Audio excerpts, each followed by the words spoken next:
Ako si Micaela M. Drapite from B.Ed 1O. Ang aking paksa ay patungkol sa disaster preparedness, responsibilidad ng bawat isa. Ang banta ng sakuna ay palaging nariyan, naghihintay na subukin ang ating lakas.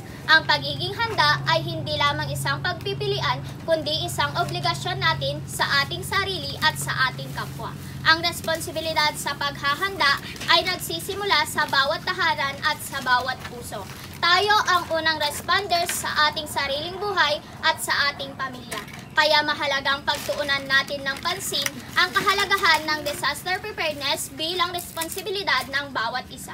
Ang paghahanda ay nangangahulugang pagkakaroon ng kaalaman sa mga panganib na maaaring dumating sa ating lugar.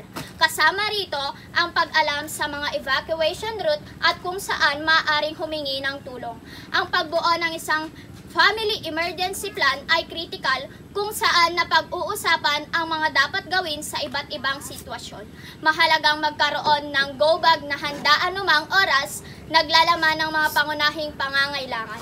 Ang aktibong pakikilahok sa mga disaster preparedness drills at seminars ay makakatulong pang magiging pamilyar sa mga tamang hakbang na dapat gawin.